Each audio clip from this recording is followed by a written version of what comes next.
जळगाव जामोद शहरातील जिल्हा परिषद हायस्कूलला पहाटे आग लागली. त्यामध्ये 2 वर्ग खोल्यातील फर्निचर व कपाटे जळून खाक झाले. आगीमुळे शाळेची हानी झाली आहे. पंचनाम्यानंतर नुकसानीचा आकडा स्पष्ट होणार आहे. तालुक्यातील अनेक विद्यार्थ्यांचे भविष्य या शाळेमध्ये घडले आहे व ते आज विविध ठिकाणी मोठमोठ्या पोस्टवर आहेत. जिल्हा परिषद हायस्कूलची इमारत स्वातंत्र्यपूर्व काळातील आहे. या इमारतीला सागाच्या लाकडांची जोडणी असून त्यावर मंगलोरी कौल आहेत. मध्यरात्रीनंतर आग लागली. आगीचे कारण अद्याप स्पष्ट झालेले नाही. इमारतीला आग लागल्याचे दी न्यू इरा हायस्कूलच्या कार्यरत असलेल्या कर्मचाऱ्यांच्या लक्षात आले. त्यांनी ही बाब हायस्कूलचे प्राचार्य अविनाश कुलकर्णी यांना फोनद्वारे कळविली. कुलकर्णी यांनी त्वरित गटशिक्षणाधिकारी वामनराव फंड यांच्या निदर्शनास आणून दिले. त्यानंतर जळगाव जामोद व नांदुरा येथील अग्निशमन दलास पाचारण करण्यात आले होते.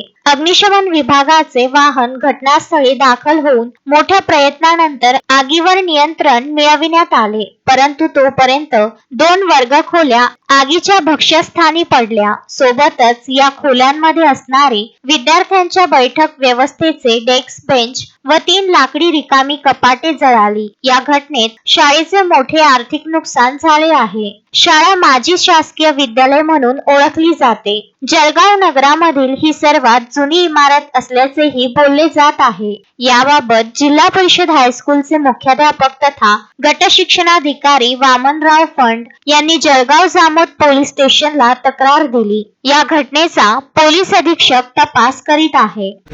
त्याचा आपण रिपोर्ट दिलेला आहे आणि ते अज्ञात व्यक्तीचं कृत्य असावं किंवा तिथे इतर जे बाहेरचे लोक येऊन बसतात वगैरे तिथे कशासाठी बसतात सर? तर ते कशासाठी बसतात ते आपण काही सांगू शकत नाही, पण ते येतात, काही मुलं खेळायला येतात तिथे आणि तिथे असतात. मला वाटते आपल्या खान सर त्यांनी एक वेळेस तशी तक्रार पण दाखल केलेली आहे. साधारणतः आग किती वाजता लागली सर अंदाजे? हे रात्री 3-4 नंतरची लागली असली पाहिजे. आगीत अंदाजे किती रुपयाचं नुकसान? आगीमध्ये जवळपास 1.5-2 लाखाचं नुकसान झालं असेल. मनीष ताडे, विदर्भ न्यूज, जळगाव जामोद.